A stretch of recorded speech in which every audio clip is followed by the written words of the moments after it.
Good evening, everybody. Good evening, sir. Good evening, sir. Good evening, sir. evening. चलिए start करते हैं आज का सेशन। आप लोगों को याद है ना कि हम लोगों ने लास्ट क्लास में क्या करा था? Everybody remember that? Yes sir. Sir आपने मैंने वीडियो आपको डिसेबल लास्ट कर क्लास रखी है। में, हाँ जी, सर आपने पार्टिसिपेंट वीडियो डिसेबल कर रखी है। पार्टिसिपेंट वीडियो डिसेबल कर रखी है। एक सेकंड को,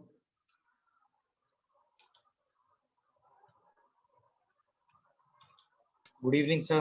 ट्राई करना अभिराज। अभिराज ट्राई करो। हाँ सर, ऑन हो रही है। ओके, मैंने डिसेबल नहीं करी थी अभिराज। जब आपने लॉग इन करा था ना, तो आपका वीडियो ऑन था और आप किसी से बातें कर रहे थे, तो मैंने उस समय स्टॉप कर दिया था आपका वीडियो। Okay sir. ओके, चलिए देखिए, मैं आपको लास्ट क्लास वाला पोर्शन रिकॉल करवा दूं। इफ यू रिमेंबर, हमने लास्ट क्लास में वेव और वेव की कैरेक्टरिस्टिक्स के बारे में पढ़ा था। यू नो कि हमने लास्ट जो एक बोर्स थ्योरी के को डिस्कार्ड करने वाली थ्योरीज पढ़ी थी, उसमें एक बहुत इंपॉर्टेंट थ्योरी पढ़ी थी हमने, de Broglie's dual nature of matter. And de Broglie ने अपनी थ्योरी में बताया था कि कोई भी microscopic object, whenever a microscopic object is in motion, it not only behaves like a particle but it also behaves like a wave. तो जब उसने एक ऑब्जेक्ट के साथ, एक पार्टिकल के साथ वेव नेचर की एसोसिएशन की बात करी, तो हमें लगा कि वेव को थोड़ा और डिटेल में पढ़ना चाहिए। We need to understand the wave and the details of wave. तो मैंने आपको वेव का मतलब बताया था कि wave is a continuous disturbance in space which which originate from some vibrating source and that spread outwards. If you remember, मैंने आपको एक एग्जांपल दिया था कि अगर हम वाटर में एक स्टोन थ्रो करते हैं, तो as soon we throw the stone in a still water, तो रिपल्स जनरेट होते हुए नजर आते हैं। तो रिपल एक सेंट्रल सोर्स से जनरेट होकर बाहर की तरफ स्कैटर होते हैं। बिल्कुल वैसे ही कोई भी वेव होती है, वेव किसी सेंट्रल ओरिजिनेटिंग वाइब्रेटिंग सोर्स से जनरेट होती है और फिर वो बाहर की तरफ स्प्रेड होती है। तो wave is a continuous disturbance that generates, that originate from some vibrating source and that spread outward. और यहाँ पे इस पूरे चैप्टर में जहां जहां हम वेव पढ़ेंगे, वो हम इलेक्ट्रोमैग्नेटिक वेव्स के बारे में पढ़ेंगे। इलेक्ट्रोमैग्नेटिक वेव्स वो होती हैं which always have perpendicular electric and magnetic fields associated with them. They are not associated with any mass, they are just a flow of energy. And इनकी दो कैरेक्टरिस्टिक बहुत इंपॉर्टेंटली याद रखिएगा। they all travels with the velocity of light and they all can even travel in vacuum. They do not require any medium for their propagation. इन electromagnetic waves के बहुत सारे examples भी मैंने आपको दिए थे, cosmic rays, gamma rays, X rays, ultraviolet, visible, बहुत सारे एग्जांपल्स दिए थे। ठीक है, फर्दर मैंने आपको इन्हीं वेव्स की 5 कैरेक्टरिस्टिक्स के बारे में बताया था। First was the wavelength, the distance between the two consecutive crest और द टू कंसेक्यूटिव ट्रफ्स। दूसरा था फ्रीक्वेंसी, फ्रीक्वेंसी को न्यू से डिनोट करते हैं। It is the number of waves passing through a point in 1 second. एक point से एक सेकंड में कितनी नंबर ऑफ वेव्स पास हो जाती हैं, दैट इज फ्रीक्वेंसी। फिर तीसरा पैरामीटर हमने डिस्कस करा था velocity. Velocity is the distance travelled by a wave in 1 second. एक सेकंड में एक वेव कितना डिस्टेंस ट्रेवल कर लेती है। एक नया पैरामीटर मैंने आपको बताया था, वेव नंबर, जो आप लोगों ने पहले 10th तक नहीं पढ़ा था। वेव नंबर को न्यू बार से रिप्रेजेंट करते हैं and it is the number of waves पर सेंटीमीटर। एक सेंटीमीटर में कितनी पूरी पूरी वेवलेंथ आ जाती है, that is called wave number. Wave number का फॉर्मूला होता है 1/λ। और लास्टली एम्पलीट्यूड हमने डिस्कस करा था। Amplitude is the height of the crest और the depth of the trough. ये आप सिंपली डिफाइन कर सकते हैं, it is the maximum displacement of a wave on either side of the axis. After studying these parameters, मैंने आपको एक बहुत इंपॉर्टेंट टॉपिक स्टार्ट करवाया था, which is the very very important topic, examination के पॉइंट ऑफ व्यू से बहुत important topic है, स्पेक्ट्रम एंड देयर टाइप्स। हमने लास्ट क्लास में बस स्टार्ट ही करा था, आज की पूरी क्लास में भी हमारा यही वाला टॉपिक चलेगा, स्पेक्ट्रम एंड देयर टाइप्स। देखिए, मैंने आपको जितनी भी इलेक्ट्रोमैग्नेटिक रेडिएशंस होती है ना, उनमें से या तो उन सारी रेडिएशंस को या उनमें से कुछ रेडिएशंस को, कुछ इलेक्ट्रोमैग्नेटिक रेडिएशंस को एक सीक्वेंशियल ऑर्डर में अरेंज करना in order of any of their parameter. चाहे वो वेवलेंथ के ऑर्डर में अरेंज करें, या फ्रीक्वेंसी के ऑर्डर में अरेंज करें, या एम्पलीट्यूड के ऑर्डर में अरेंज करें, किसी भी एक पैरामीटर के ऑर्डर में जब रेडिएशंस को अरेंज कर दिया जाता है ना, तो that sequential arrangement is called a spectrum. ऐसा नहीं है कि स्पेक्ट्रम सिर्फ वो होता है जो आप बैंड ऑफ 7 कलर देखते हो। वो एक पर्टिकुलर टाइप का स्पेक्ट्रम है, लेकिन उसके अलावा भी बहुत सारे स्पेक्ट्रम होते हैं। तो स्पेक्ट्रम की एक जनरल डेफिनेशन होती है कि spectrum is a sequential arrangement of certain radiations, certain electromagnetic radiations in order of certain parameter. अब ये स्पेक्ट्रम जनरली 5 टाइप्स का होता है, जिसमें से सबसे पहले मैंने आपको इलेक्ट्रोमैग्नेटिक स्पेक्ट्रम करवा दिया था।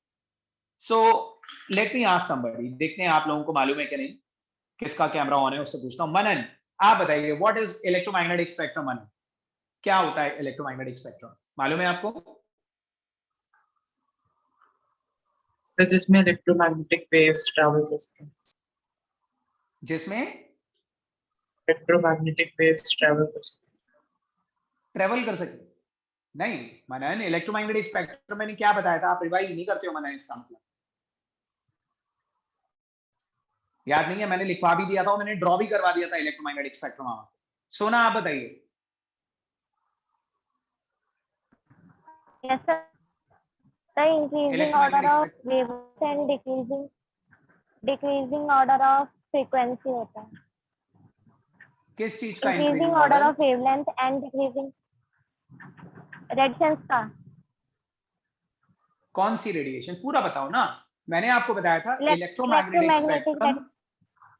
हाँ, electromagnetic spectrum is the arrangement of all the electromagnetic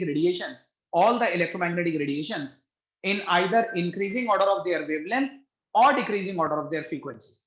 मनन, आपको याद आया? आपने पढ़ा, नोट करा था लास्ट क्लास में? Yes, sir. It is the arrangement of all the electromagnetic radiations in increasing. एक सेकंड वेट करिए।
हाँ, सॉरी फॉर दैट। तो देखिए, मैं आपको इलेक्ट्रोमैग्नेटिक स्पेक्ट्रम के बारे में बता रहा था। Electromagnetic spectrum is the arrangement of all the electromagnetic radiations in increasing order of their wavelength and decreasing order of their frequency. And strictly याद रखिए, सीरियसली लीजिए इस चीज को। इलेक्ट्रोमैग्नेटिक स्पेक्ट्रम एग्जाम में बहुत पूछा जाता है, ड्रॉ करने के लिए आता है पूरा इलेक्ट्रोमैग्नेटिक स्पेक्ट्रम। सीक्वेंशियल ऑर्डर में आपको इसे उसका सीक्वेंस याद रखना है। यू नीड टू नो कि कौन सी वेव्स की फ्रीक्वेंसी या वेवलेंथ सबसे कम होती है और कौन सी वेव्स की फ्रीक्वेंसी या वेवलेंथ सबसे ज्यादा होती है। अच्छा, okay, let me ask somebody. Ananya, can you tell me कि कौन सी वेव्स की फ्रीक्वेंसी सबसे कम होती है? Cosmic rays. नहीं, कॉस्मिक रेज की वेवलेंथ सबसे कम होती है। ठीक है, वेवलेंथ सबसे कम होती है, लेकिन रेडियो वेव्स की फ्रीक्वेंसी सबसे कम होती है, क्योंकि इंक्रीजिंग ऑर्डर ऑफ वेवलेंथ का मतलब है डिक्रीजिंग ऑर्डर ऑफ फ्रीक्वेंसी। ठीक है, कॉस्मिक रेज तो मैंने सबसे पहले लिखवाई थी आप, cosmic, gamma rays, X rays, सबसे एंड में कौन सी लिखवाई थी Ananya? Radio waves. Radio wave. तो रेडियो वेव्स की वेवलेंथ ज्यादा थी लेकिन फ्रीक्वेंसी कम थी। सही है, वेवलेंथ तो फ्रीक्वेंसी इनवर्सली रेट। तो ऐसे 1 मार्क क्वेश्चन आपसे पूछे जा सकते हैं कि कौन सी रेस की वेवलेंथ सबसे कम होती है या कौन सी रेस की वेवलेंथ सबसे ज्यादा होती है, और पूरा ऑर्डर भी आपको याद रखना, ठीक है। या फिर ये भी पूछा जा सकता है, ऐसे ऐसे क्वेश्चन आते हैं। क्वेश्चन ऐसा भी आ सकता है कि which part of electromagnetic radiation lies between cosmic rays and x-rays? Cosmic rays और एक्स रेज के बीच में कौन सी रेडिएशन आती है, तो आपको गामा रे बताना होता है। तो पूरा सीक्वेंस आपको याद रखना। Okay, everybody getting my point? Parth, Ranveer, Ananya, सुन रहे हो ना सब? Yes sir. यस सर, सुन लो। तो मैंने आपको इलेक्ट्रोमैग्नेटिक स्पेक्ट्रम बस यही लास्ट टॉपिक करवाया था ना? Yes sir. Yes sir. और मैंने आपको Yes, sir. उसी इलेक्ट्रोमैग्नेटिक स्पेक्ट्रम में मैंने विजिबल रेडिएशन को भी एक्सपेंड कर दिखा दिया था। विजिबल वाला जो पार्ट होता है उसके अंदर 7 कलर होते हैं, VIBGYOR। और क्या मैंने उसमें वॉयलेट और रेड की वेवलेंथ्स बता दी थी आपको? Yes sir.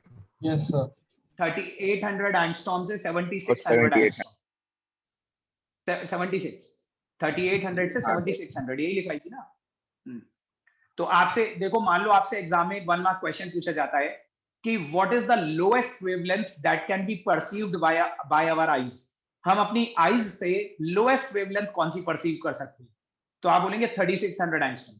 3500 एंगस्ट्रॉम भी होगी ना तो आप देख नहीं पाओगे उसे। एंड द हाईएस्ट वेवलेंथ जो हम अपनी आईज से देख सकते हैं वो है 7600 एंगस्ट्रॉम।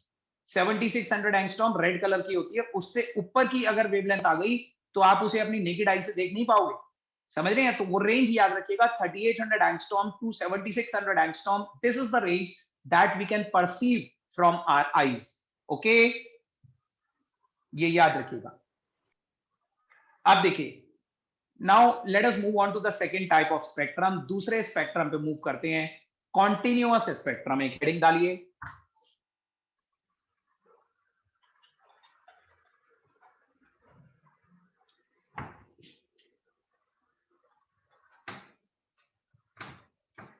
Continuous spectrum. देखो, लास्ट टाइम जब मैंने आप लोगों से स्पेक्ट्रम का मतलब पूछा था, लास्ट क्लास में जब मैंने आप लोगों से स्पेक्ट्रम का मतलब पूछा था, तो आप सभी लोगों ने मुझे बैंड ऑफ 7 कलर्स बताया। आप लोगों ने बताया था कि जब व्हाइट लाइट को प्रिज्म में से पास करते हैं तो वो 7 कलर्स में स्प्लिट हो जाती है, और उस बैंड को आप स्पेक्ट्रम बोलते हैं। वो भी स्पेक्ट्रम था, लेकिन वो कॉन्टिन्यूअस स्पेक्ट्रम होता है। जहां पे भी आपको बैंड ऑफ 7 कलर्स नजर आते हैं ना, जैसे आप रेनबो देखते हो, तो rainbow is a continuous spectrum. क्या आप में से किसी को मालूम है, हैंड रेज करके बताइए, क्या आप में से किसी को मालूम है कि ये जो बैंड ऑफ 7 कलर्स होते हैं इन्हें हम कॉन्टिन्यूअस स्पेक्ट्रम क्यों कहते हैं? Why we name it continuous? Does anybody know that? Parth बताइए। सर हम इसे कंटिन्यूस इसलिए कहते हैं क्योंकि सर जब तक व्हाइट लाइट पास होती रहती है तब तक वो अपने कॉन्स्टिट्यूएंट कलर्स में ब्रेक होकर ये स्पेक्ट्रम बनाती है।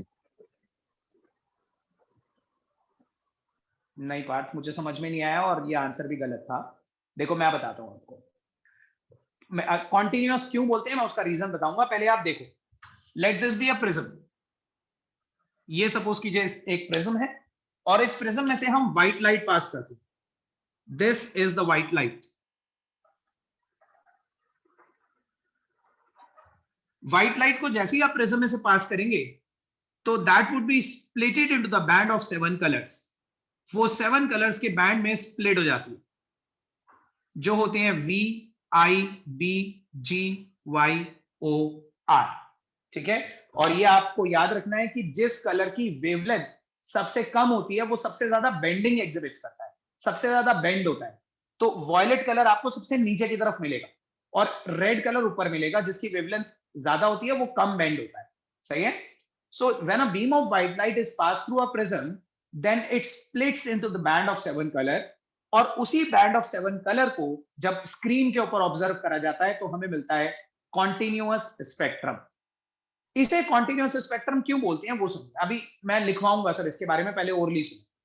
आप सब लोग बताओ, आपने कभी बैंड ऑफ 7 कलर्स देखा है कहीं पे भी naturally? Yes sir. Yes sir. Yes sir. कहां पे देखा है? कहां पे देखा है बताओ मुझे। किसने देखा है और कहाँ पे देखा? इशिता आप बताओ कहाँ देखा?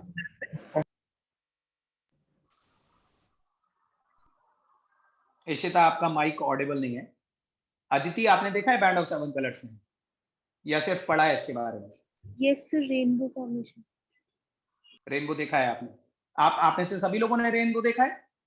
Yes sir. Yes sir. Yes sir. Yes sir. आगे अगर कभी दोबारा देखें ना, लाइफ में कभी भी अगर दोबारा रेनबो देखें तो काउंट कर कर देखिएगा कि क्या उसके अंदर 7 कलर्स नजर आते हैं आपको? क्या आप एक्चुअली में 7 कलर देख पाते हो या बस आप 2-3 नहीं सर। कलर देखते हो No, और sir. आपको लगता है कि सर 3 से 4 कलर ही दिखता है उसमें बस, पर वायलेट नहीं दिखता कभी भी और इंडिगो नहीं दिखता। हाँ, देखो एक्चुअली चाहे आप रेनबो देखो या आप प्रिज्म में से पास करने के बाद ये डिफ्रेक्शन ग्रेटिंग जो होती है, ये जो पैटर्न होता है, इसे आप कहीं स्क्रीन के ऊपर बनता हुआ देखो, आप कभी भी देखोगे कि ये जो 7 कलर्स होते हैं ना, ये सारे कलर्स एक दूसरे में मर्ज हो रहे होते हैं, एक दूसरे में ब्लेंड हो रहे होते हैं। It is not possible to identify a sharp boundary between any two colours. मतलब आपको ये पता ही नहीं चलेगा कि वॉयलेट कहां पे खत्म हुआ और कहां इंडिगो स्टार्ट हो गया। वॉयलेट ही धीरे धीरे इंडिगो में चेंज हो जाएगा, इंडिगो ही धीरे धीरे ब्लू में चेंज हो जाएगा।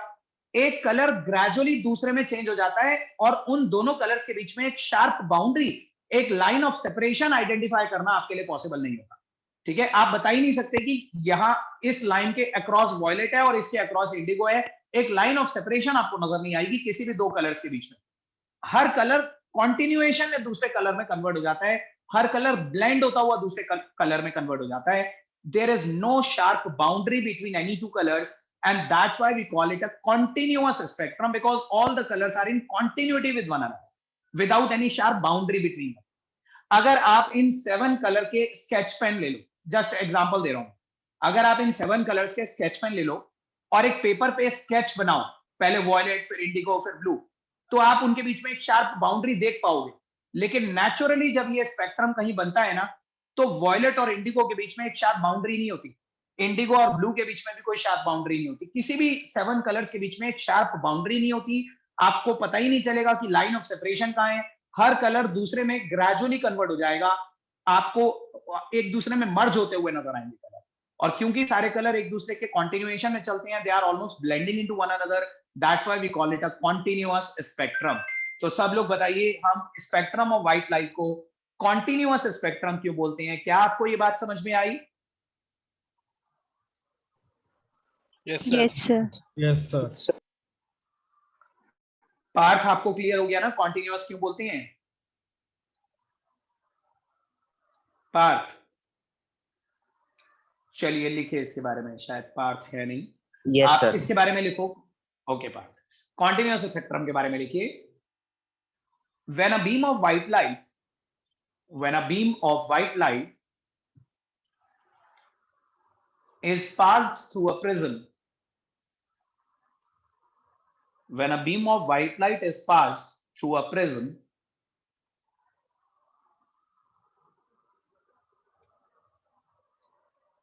when a beam of white light is passed through a prism, then it splits into the band of, then it splits into the band of 7 colors, splits into the band of 7 colors, which when obtained over the screen, which when obtained over the screen, which when obtained over the screen,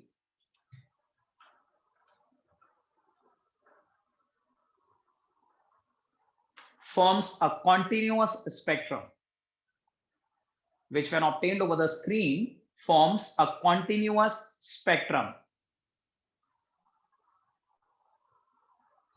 forms a continuous spectrum.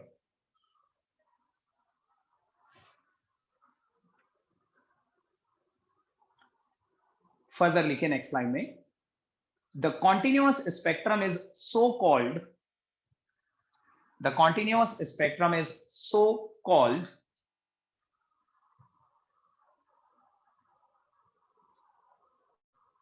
continuous spectrum is so called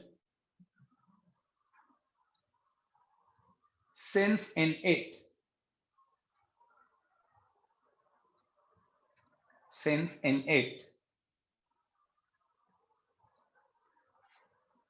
all the colors are blending into one another,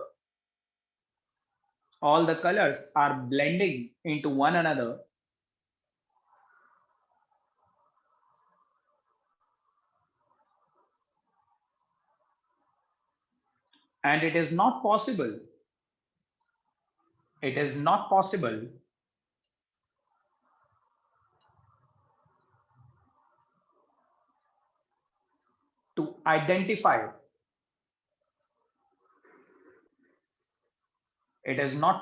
to identify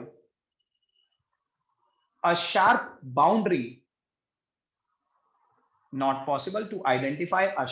boundary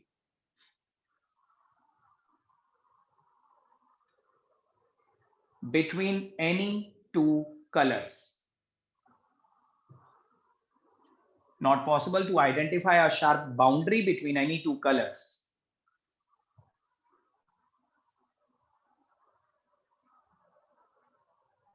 तो बताइए आपको ये दूसरा spectrum continuous spectrum भी clear है?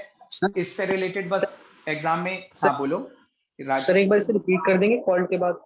आपने जो starting की लाइन में कॉल के बाद जो वर्ड बोला था वो सुन नहीं पाया था मैं सही से। The continuous spectrum is so called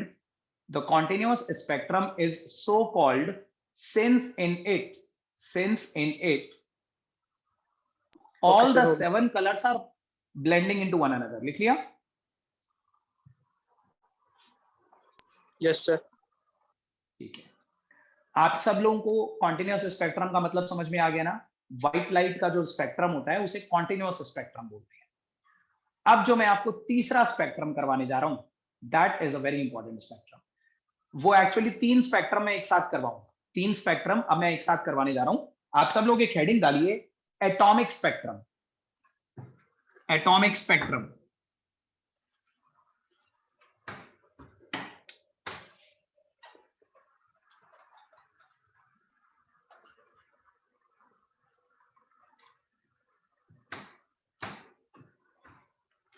बहुत इंपॉर्टेंट भी है और बड़ा इंटरेस्टिंग सा फैक्ट मैं आपको इसके बारे में बताऊंगा। आप एक स्टेटमेंट इसके बारे में लिख लीजिए। एटॉमिक स्पेक्ट्रम के बारे में एक स्टेटमेंट मेंशन करिए। The atomic spectrum is obtained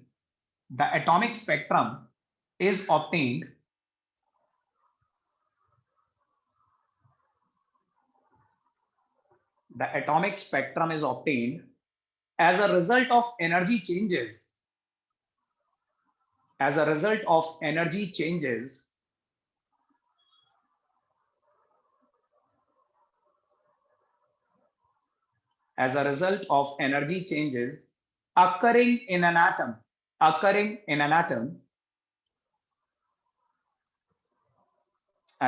of energy changes occurring in an atom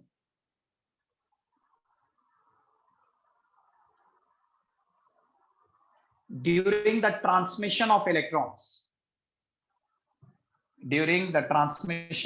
electrons.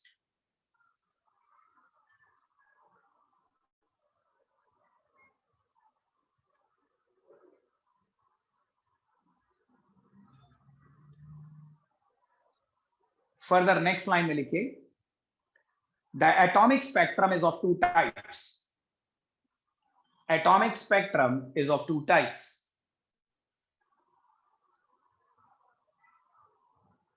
Atomic spectrum is of 2 types. Atomic spectrum के 2 types होते हैं। पहला होता है emission spectrum,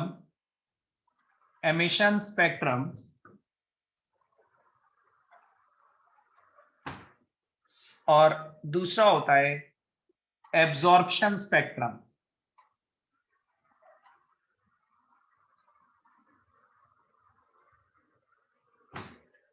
ये एटॉमिक स्पेक्ट्रम के ही 2 टाइप्स होते हैं, एमिशन एंड एब्जॉर्प्शन। अब देखो, ये बहुत इंपॉर्टेंट है, सब लोग बोर्ड पे ध्यान से देखिएगा और मैंने आपको ऊपर जो पैराग्राफ लिखवाया है ना उसका भी आपको मीनिंग समझ में आ जाएगा। मैं आपके सामने बोर्स एटॉमिक मॉडल के हिसाब से एक एटम का मॉडल बना रहा हूं, ध्यान से देखना। ये दोनों नाम नोट कर लिए ना आपने? Yes sir. Yes sir. Yes देखो,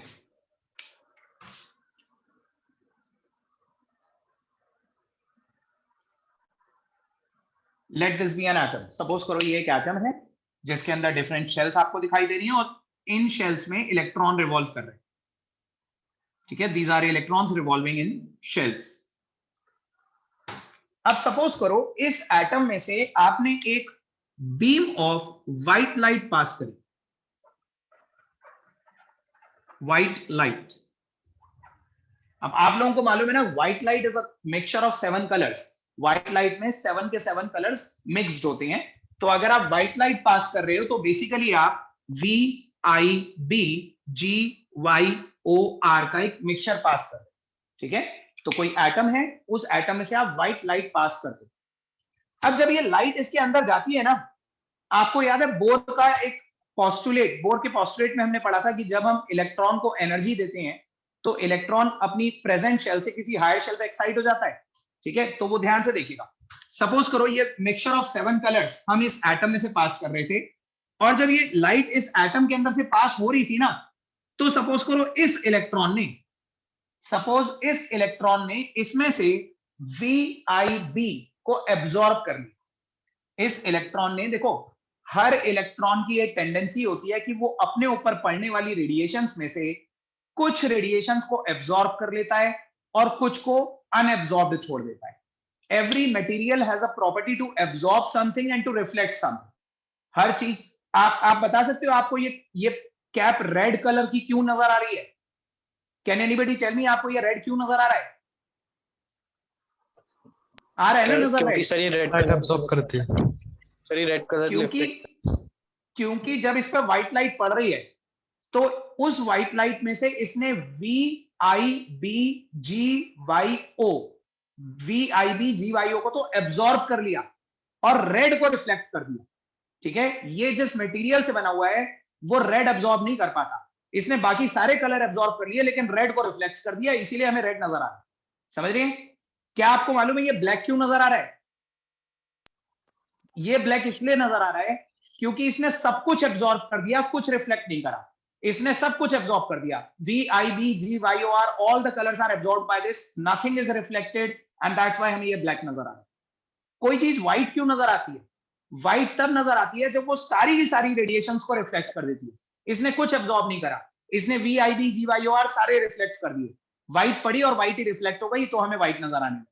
तो कोई भी चीज, आप, मेरा कहने का मतलब यह है कि हर मटेरियल की ये प्रॉपर्टी होती है कि वो कुछ रेडिएशंस को एब्जॉर्ब करता है और कुछ को नहीं कर पाता। ठीक है, तो सपोज करो ये वाला इलेक्ट्रॉन जब इसमें से व्हाइट लाइट पास हो रही थी तो इस इलेक्ट्रॉन ने VIB को एब्जॉर्ब कर लिया।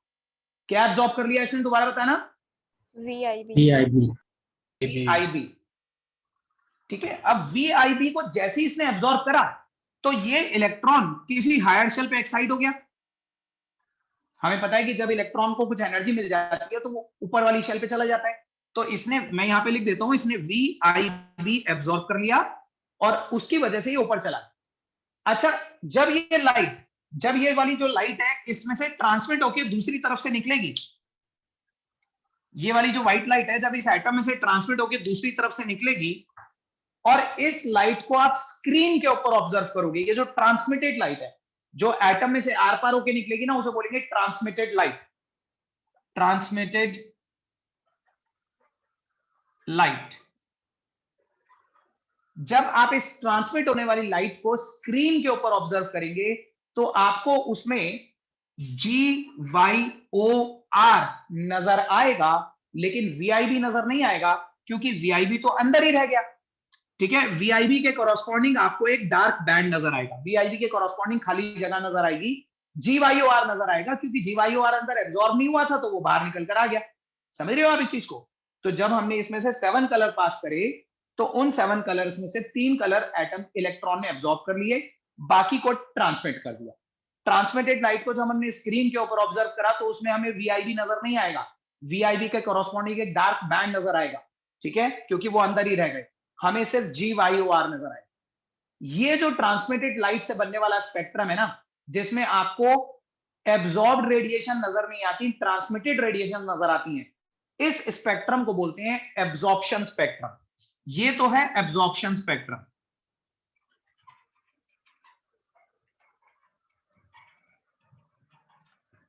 अब सुनते जाओ, पहले कोई डाउट तो बता देना मुझे, लेकिन पहले सुनिए।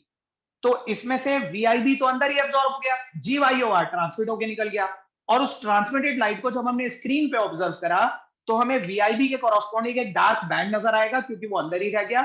GYOR हमें 4 कलर नजर आ जाएंगे और हम बोलेंगे इसे एब्जॉर्प्शन स्पेक्ट्रम। एब्जॉर्प्शन स्पेक्ट्रम में वो फ्रीक्वेंसीज मिसिंग होती हैं जो एब्जॉर्ब हो गई, वो फ्रीक्वेंसी नजर आती हैं जो अनएब्जॉर्ब रही। दूसरी तरफ ऑन द अदर एंड, ये इलेक्ट्रॉन जब वीआईबी को एब्जॉर्ब करके ऊपर चला गया तो आपको पता है within a fraction of second ये इलेक्ट्रॉन वापस लौट के भी जाएगा।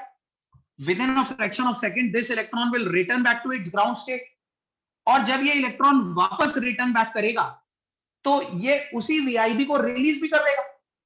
मैंने आपको बताया था ना, जब इलेक्ट्रॉन वापस जाता है तो एब्जॉर्ब एनर्जी को रिलीज कर देता है, तो जब ये इलेक्ट्रॉन वापस जाएगा तो इसमें से भी एक रेडिएशन निकलेगी।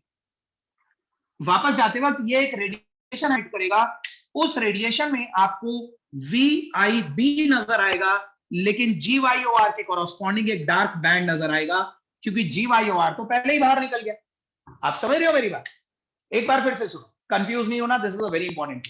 ये एक एटम है, इस एटम में से मैंने VIB GYOR सातों कलर पास करे, व्हाइट लाइट पास करे, लेकिन जब वो कलर इसके अंदर से जा रहे थे तो इसके इलेक्ट्रॉन ने VIB को एब्जॉर्ब कर लिया, GYOR को ट्रांसमिट कर दिया, ठीक है। उस ट्रांसमिटेड लाइट में जब हमने उस ट्रांसमिटेड लाइट को स्क्रीन पे ऑब्जर्व करा तो हमें VIB नजर नहीं आया, बैंड ब्लैक बैंड नजर आया, VIB की कॉरस्पॉन्डिंग खाली जगह नजर आई, GYOR नजर आया, इसे तो बोलेंगे एब्जॉर्प्शन स्पेक्ट्रम। लेकिन with in a fraction of second इसी में से एक स्पेक्ट्रम और बनेगा, यही वाला आइटम 2 स्पेक्ट्रम बनाएगा। एक और स्पेक्ट्रम बनेगा जब ये इलेक्ट्रॉन वापस लौट के जाएगा, जिस इलेक्ट्रॉन ने VIB एब्जॉर्ब करा था, जब वो with in a fraction of second वापस लौट के जाएगा तो वो वापस जाते वक्त एब्जॉर्ब्ड रेडिएशंस को रिलीज करेगा, और उन एब्जॉर्ब रेडिएशन को जब हम स्क्रीन पे ऑब्जर्व करेंगे तो अब की बार हमें VIB नजर आएगा लेकिन GYOR नजर नहीं आएगा, इसे बोलेंगे एमिशन स्पेक्ट्रम। ये जो बनाना, ये एमिशन स्पेक्ट्रम।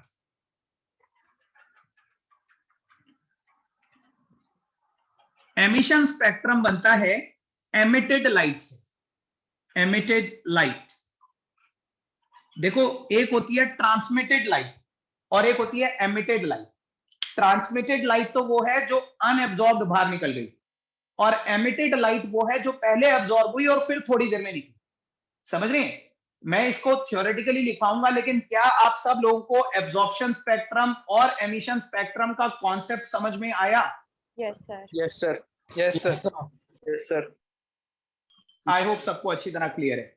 तो देखिए, सबसे पहले इसे हम ड्रॉ भी करेंगे, लेकिन सबसे पहले आप एक हेडिंग डालिए emission spectrum. Emission spectrum heading डालो, और जो मैं उसके अंदर लिखवा रहा हूं ना उसे बहुत ध्यान से समझते हुए लिखिएगा। पहली हेडिंग डालो एमिशन स्पेक्ट्रम।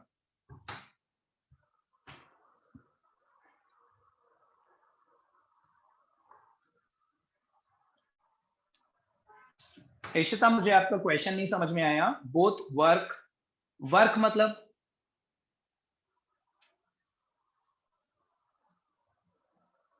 क्या पूछना चाहते हो इशिता? सर मेरी आवाज आ रही है आपको? हाँ हाँ, आवाज आ रही है, बताइए। अब आ रही है ना? हाँ, ठीक है। तो सर मतलब ये दोनों स्पेक्ट्रम्स एक साथ बनते हैं? ये दोनों स्पेक्ट्रम सेम एटम से बनते हैं, लेकिन इन दोनों के बनने में फ्रैक्शन ऑफ सेकंड्स का लैग होता है, ठीक है। क्योंकि ये तो hand to hand transmitted light से बन जाएगा, लेकिन ये कुछ देर बाद बनेगा, after a fraction of second, क्योंकि इलेक्ट्रॉन पहले आएगा और फिर वापस ऊपर जाएगा, इसमें फ्रैक्शन ऑफ सेकंड्स का लैग आ जाएगा। तो बनेगा, दोनों बहुत ही फ्रैक्शन ऑफ सेकंड के डिफरेंस पे बनते हैं सेम एटम से, ठीक है। और सर ये जो आपने बताया सर? कि जो ब्लैक स्पेस है, मतलब जो हमें स्पेस नहीं दिखता है, तो लाइक वो ब्लैक पॉइंट थोड़ी दिखेगा उस जगह पे, उस प्लेस पे क्या दिखता है? उस जगह पे आपको ब्लैक बैंड्स दिखेंगे। ब्लैक बैंड हमें एक स्क्रीन के ऊपर तब दिखते हैं जब कोई लाइट वहां पे एमिट नहीं होती, ठीक है, ये खाली गैप होता है, लेकिन खाली गैप के कॉरस्पॉन्डिंग आपको स्क्रीन पे ब्लैक बैंड दिखता है, ठीक है। यहां पे आपको ये वाला ब्लैक बैंड दिखेगा। दैट मीन ब्लैक बैंड का मतलब होता है गैप। ब्लैक बैंड का मतलब ये नहीं, वो वाला ब्लैक नहीं है कि मैं ये पूछ रहा हूँ कि ये ब्लैक क्यों नजर आ रहा है, that is not that black. हाँ ब्लैक बैंड मतलब एक तरह का गैप होता है, ठीक है। और कोई भी कुछ पूछ सर, रहा था? हाँ राजवर्धन। सर एब्जॉर्प्शन स्पेक्ट्रम और एमिशन स्पेक्ट्रम दोनों अलग अलग स्क्रीन पे प्रोड्यूस होंगे? हाँ डेफिनेटली दोनों अलग अलग स्क्रीन पे प्रोड्यूस करने पड़ेंगे आप, ठीक है। दोनों डिफरेंट स्क्रीन पे प्रोड्यूस होंगे क्योंकि दो अलग अलग तरह की लाइट है। एक ट्रांसमिटेड लाइट है जो इमीडिएटली निकल जाती है, और एक एमिटेड लाइट है जो फ्रैक्शन ऑफ सेकंड्स लेटर निकलती है, उसे हमें डिफरेंट स्क्रीन पे ऑब्जर्व करना पड़ता है। तो सर जैसा कि आपने इस फिगर में दिखाया था कि सर वो जो लाइट है वो जो एमिशन स्पेक्ट्रम की लाइट है वो बेंड हो गई है, तो वो रियली वो सच्ची में मतलब बेंड ही होती है? बैंड कहाँ दिखाई है मैंने? सर मतलब जो GYOR वो स्ट्रेट जा रही है और जो VIB है वो नीचे की तरफ आई है। नहीं नहीं, वो तो मैंने आपको ऐसे दिखाया है, ठीक है। वो तो मैं आपको एब्जॉर्प्शन वाली नीचे दिखा सकता था, एमिटेड वाली सामने दिखा सकता था, वो तो सिर्फ मैं समझा रहा था। मैं इसको ऊपर भी बना सकता था। मेरा कहने का मतलब है कि एटम से दो तरह की लाइट निकलती है, एक तो ट्रांसमिटेड लाइट निकलती है और एक कुछ फ्रैक्शन ऑफ सेकंड्स लेकर एमिटेड लाइट भी निकलती है, ठीक है। Yes sir. ओके, चलिए सबसे पहले एमिशन स्पेक्ट्रम आप लोगों ने हेडिंग डाली होगी, इसके अंदर लिखिए, एमिशन स्पेक्ट्रम के अंदर लिखिए, when any substance is irradiated, when any substance is irradiated, irradiated मतलब उस पर कोई लाइट डालना, कोई एनर्जी डालना, when any substance is irradiated with certain form of energy, with certain form of energy, irradiated with sir एक बार certain form repeat of कर दो energy, स्टार्टिंग से। एक बार फिर से सुनिए, when any substance is irradiated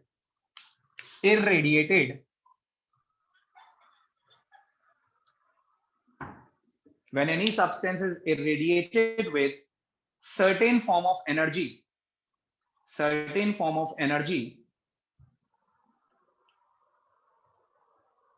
then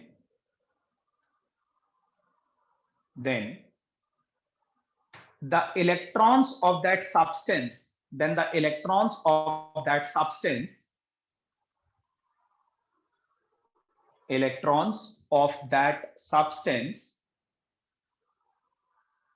are excited to certain higher shell, excited to certain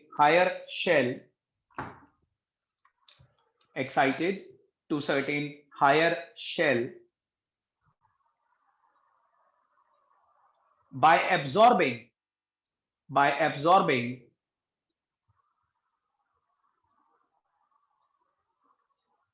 some fraction of light,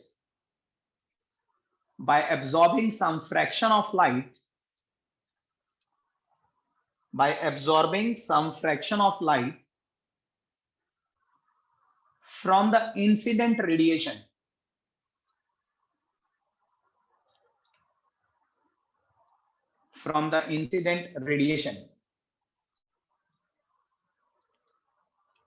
by absorbing some fraction of light from the incident radiation. However,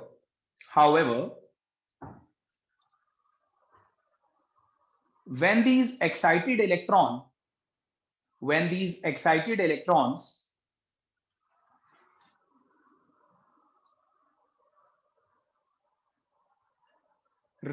back to their ground state,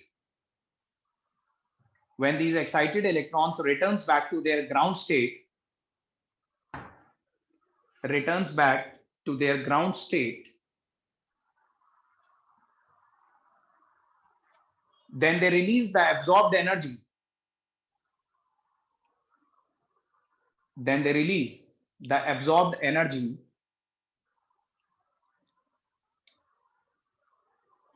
then they release the absorbed energy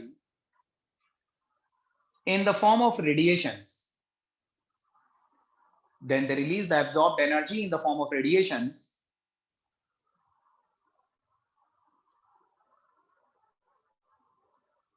which when obtained over the screen, which Sir, when energy obtained in form of radiation. Sir. in form of radiations, which when obtained over the screen, which when obtained over the screen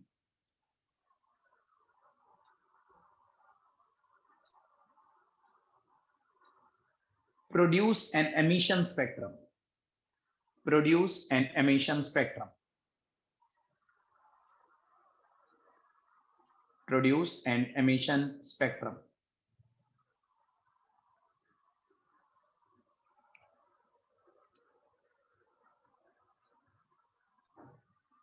लिखा? किसी का miss तो नहीं हुआ कुछ बीच में? No, sir. एक बार ना अगला पैराग्राफ लिखने से पहले इसकी पूरी रीडिंग करिए समझते हुए।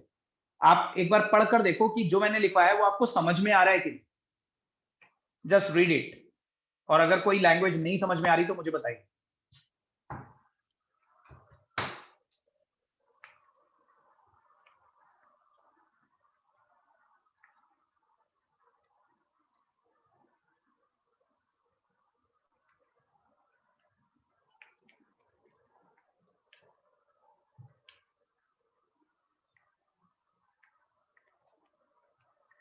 सर आ गया समझ में। समझ में आ गया। ठीक है, सबको क्लियर है? Yes sir. Ishika Verma clear है? इशिका? Yes sir. ठीक है, अब दूसरी हेडिंग डालिए absorption spectrum. Absorption spectrum.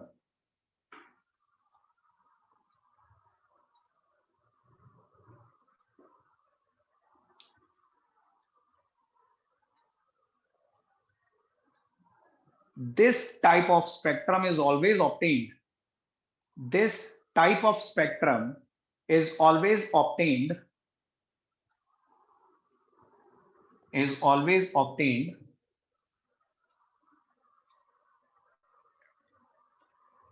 from the transmitted light. Always obtained from the transmitted light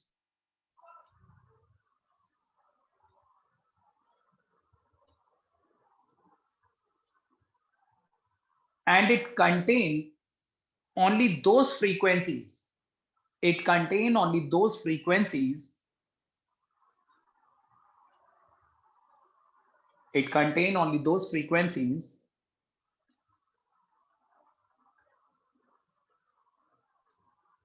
which remain unabsorbed, which remain unabsorbed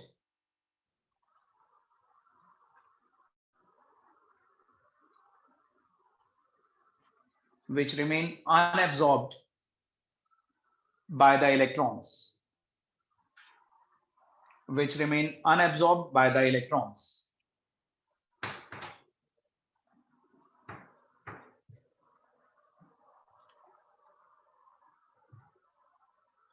एक लाइन और लिखिए नेक्स्ट लाइन में, नेक्स्ट पैराग्राफ में एक स्टेटमेंट और लिखिए। The absorption spectrum, the absorption spectrum is also known as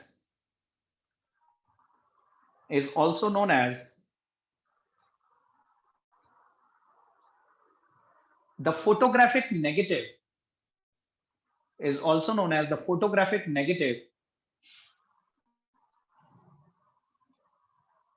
of emission spectrum.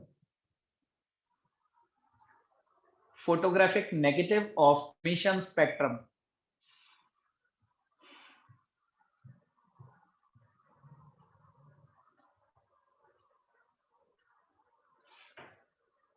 Photographic negative of emission spectrum.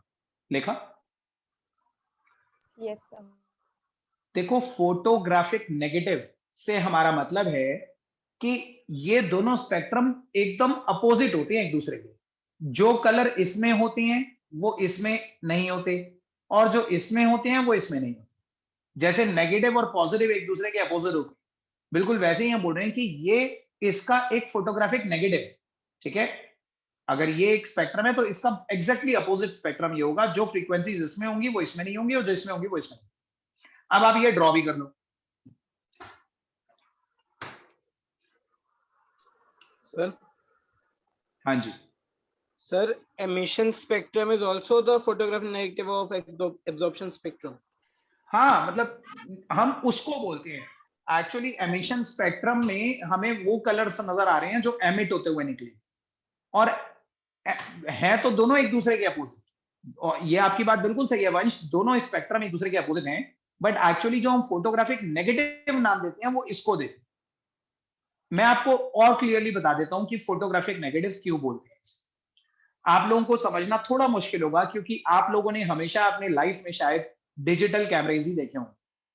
क्या आप लोगों ने पहले वाले कभी कैमरे देखे हैं जिसका पहले एक नेगेटिव बनता था और उस नेगेटिव से फिर हम डेवलप करवाते थे पॉजिटिव बनाने के लिए? Yes sir. Yes, sir. देखें.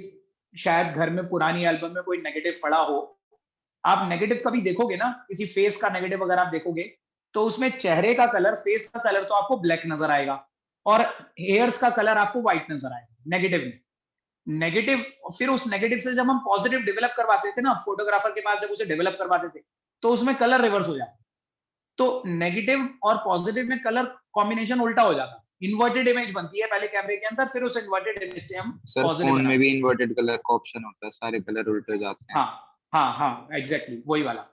तो दैट्स व्हाई हम इसको फोटोग्राफिक नेगेटिव बोलते हैं, इसको नहीं बोलते। ऑल्दो हैं एक दूसरे के अपोजिट, लेकिन हमने एक को नाम दे रखा है फोटोग्राफिक नेगेटिव, दूसरे को हम पॉजिटिव मानते हैं, ठीक है। ये ड्रॉ करने Okay, sir.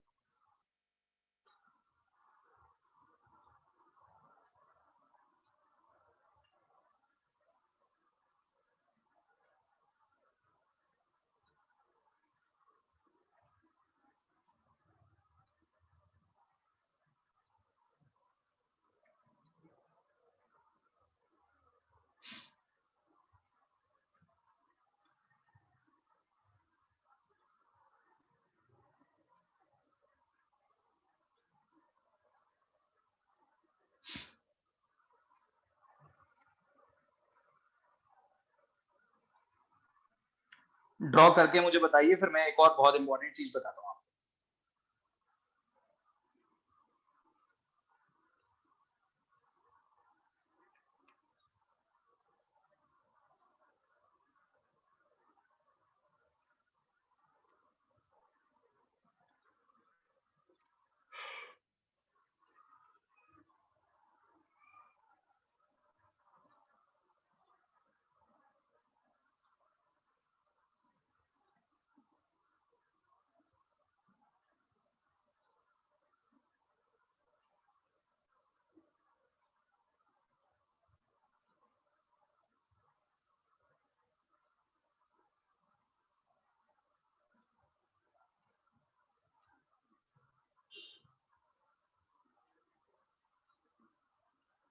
कर लिया? Yes, sir. Yes, sir. चलिए, सबने कर लिया। Sir, देखिए, 1 minute, sir. हाँ कर लो।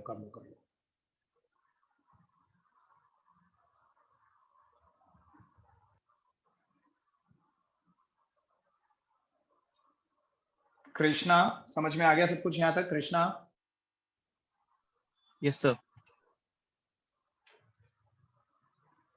Done, sir. चलिए अब देखिए, एमिशन स्पेक्ट्रम की सबसे पहली लाइन पढ़िए। जब मैंने एमिशन स्पेक्ट्रम का पैराग्राफ लिखवाया उसमें पहली वाली लाइन पढ़िए।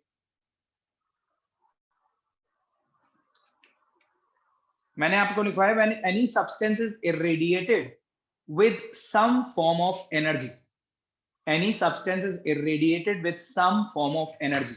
लिखा आपने? सम फॉर्म ऑफ एनर्जी लिख रखा है ना? तो आप मुझे बता सकते हो, मान लो मेरे हाथ में ये एटम है, सपोज करो this is an atom in my hand, मैं इस एटम में से कुछ एनर्जी पास करना चाहता हूं, तो वो एनर्जी के कौन कौन से तरीके हो सकते हैं जो मैं इसमें पास कर सकता हूं? एक तो मैंने बताया कि हम लाइट पास कर सकते हैं, लेकिन लाइट के अलावा कुछ और भी तरीका है कि इसमें से एनर्जी पास कर सकें? Is there any other way? Sir X rays, वो सब। तो बीटा रेस नहीं, बीटा रेस तो बिल्कुल भी नहीं, बीटा रेस तो पार्टिकल से बनी होती है। देखो वो भी सब लाइट ही है, अदर वो एक इलेक्ट्रोमैग्नेटिक 3 तरीके होते हैं, ध्यान से सुनो मैं बता रहा हूँ। देयर आर 3, वैसे तो एनर्जी की बहुत सारी फॉर्म्स होती हैं, there are many forms of energy, लेकिन 3 फॉर्म्स ऐसी होती हैं जो हम किसी एटम में से पास कर सकते हैं और वो दूसरी तरफ से निकल सकती है। एक होती है लाइट, एक होती है हीट, और एक होता है करंट। लाइट, हीट या करंट, आप इसमें से हीट पास कर दो, heat is also a form of energy. Heat भी जब इसके अंदर से जाएगी तो कुछ हीट इलेक्ट्रॉन अब्सॉर्ब कर देंगे, कुछ रेडिएट कर देंगे। Current is also a form of energy, current से भी इलेक्ट्रॉन ऊपर चला जाता है, ठीक है। तो किसी भी तरह से आप इलेक्ट्रॉन को एक्साइट कर सकते हो, लाइट से, हीट से या करंट से, ठीक है। अब जरा ध्यान से सुनिएगा मेरी बात। मैंने आपको बताया कि जैसे यहाँ पे तो हमने व्हाइट लाइट पास करी थी, व्हाइट लाइट में 7 कलर्स होते हैं, तो मैंने आपको बताया VIB उसने अब्सॉर्ब कर लिया, और जब वो इलेक्ट्रॉन वापस अपनी शेल पे गया, जब वो एक्साइटेड इलेक्ट्रॉन वापस रिटर्न करता है, तो वही वाला VIB रिलीज कर देता है। लेकिन कुछ केसेस में, specially in the case of gaseous atoms like hydrogen, nitrogen, कुछ केसेस में आप देखेंगे ये जो एमिशन स्पेक्ट्रम मिलता है ना आपको, ध्यान से सुनना, कुछ एटम्स का जो एमिशन स्पेक्ट्रम आपको मिलता है उसमें आपको कलर्स नजर नहीं आते, बल्कि ब्लैक एंड व्हाइट लाइंस नजर आती है, ठीक है। कुछ एटम्स का स्पेक्ट्रम ऐसा मिलेगा आपको कि एक ब्लैक बैंड होगा, फिर एक व्हाइट बैंड होगा, फिर एक ब्लैक बैंड होगा, फिर एक व्हाइट बैंड होगा, फिर ब्लैक, फिर व्हाइट, फिर ब्लैक, फिर व्हाइट, ठीक है। इस तरह से अलग अलग स्पेसिंग के साथ आपको ब्लैक एंड व्हाइट बैंड्स नजर आएंगे, बिल्कुल वैसे जैसे आपने प्रोडक्ट के पीछे बार कोड बना हुआ देखा होगा। बार कोड देखा है ना आप लोगों ने? Yes sir. तो जैसे बार कोड में ब्लैक एंड व्हाइट बैंड्स बने होते हैं, तो कुछ एटम्स का जो स्पेक्ट्रम होता है उसमें आपको कलर नजर नहीं आता, उसमें आपको ब्लैक एंड व्हाइट बैंड्स नजर आते हैं। उसका क्या रीजन है कि हमें कलर क्यों नहीं नजर आ, ब्लैक एंड व्हाइट बैंड्स क्यों नजर आ रहे हैं? क्योंकि आपको कलर तो सिर्फ तब नजर आएगा ना जब जो एमिटेड लाइट होगी वो विजिबल रीजन में लाई करेगी। 3800 एंगस्ट्रॉम से 7600 एंगस्ट्रॉम के बीच में ही तो कलर नजर आएगा। अगर 7600 के ऊपर की लाइट एमिट हुई या 3600 के नीचे की लाइट एमिट हुई, तो वो आपको स्क्रीन के ऊपर ब्लैक एंड व्हाइट बैंड्स की फॉर्म में मिलती है, और वो भी हमें नेकेड आई से नजर नहीं आती।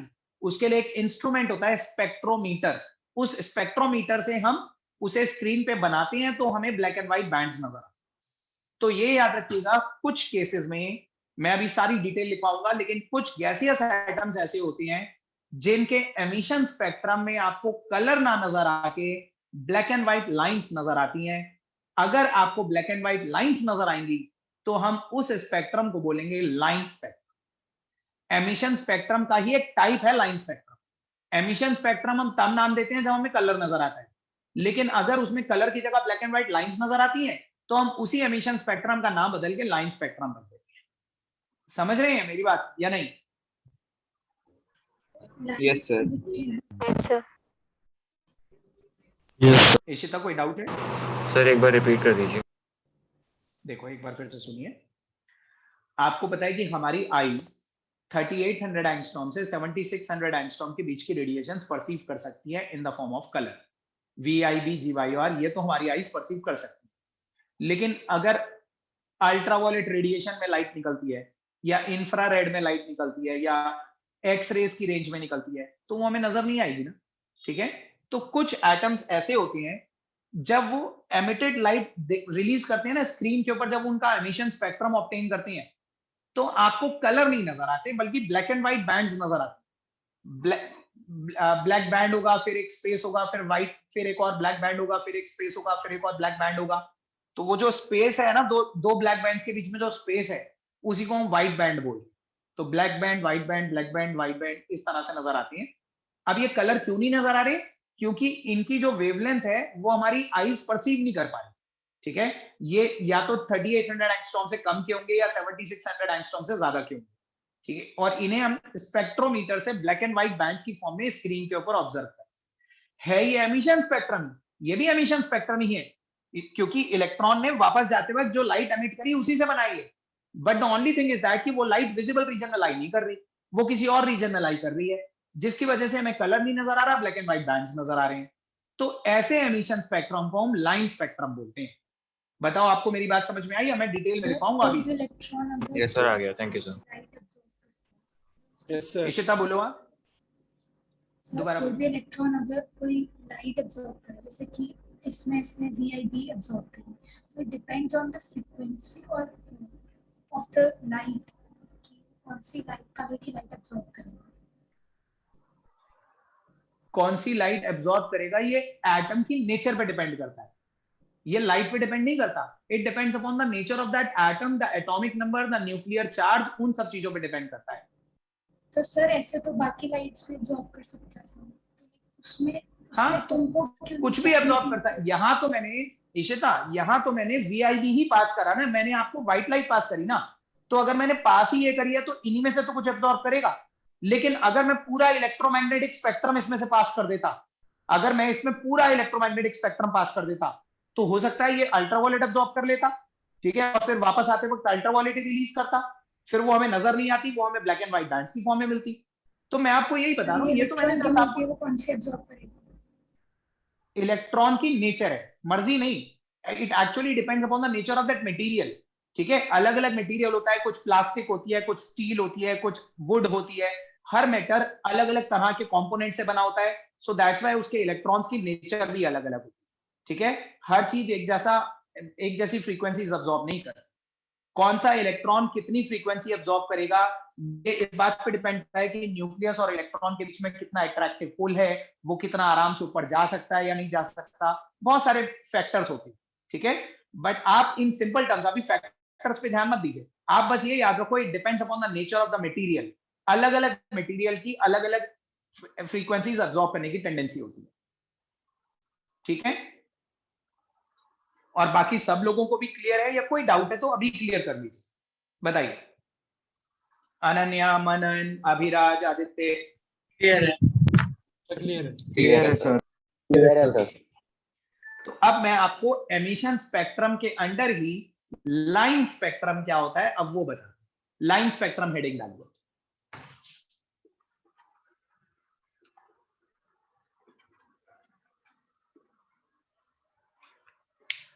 लाइन स्पेक्ट्रम ना हेडिंग डाल लो आज आप, हम इसे नेक्स्ट क्लास में स्टार्ट करेंगे क्योंकि ये बहुत बड़ा टॉपिक है और इस टॉपिक को करने में पूरी एक क्लास लग जाएगी हमारी। बहुत ही इंपॉर्टेंट टॉपिक है लाइन स्पेक्ट्रम, ठीक है।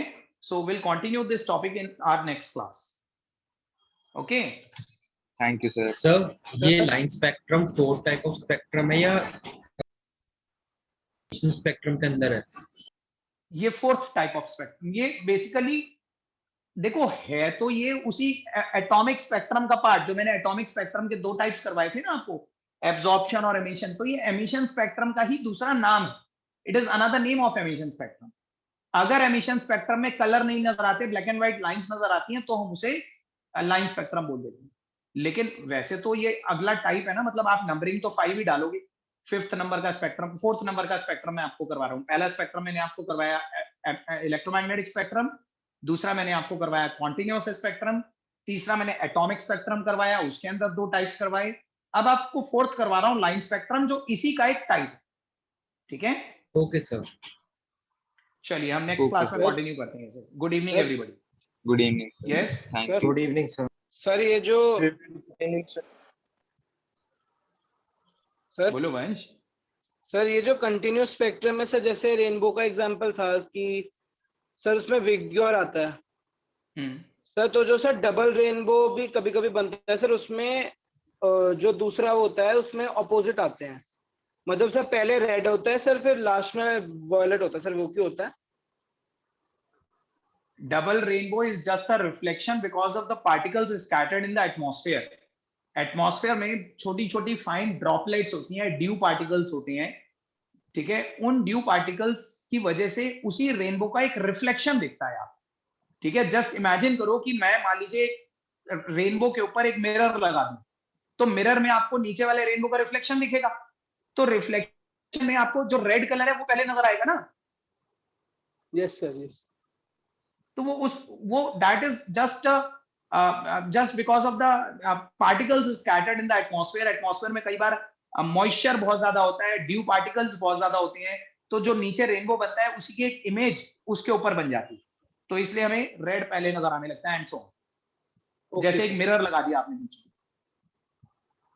Okay okay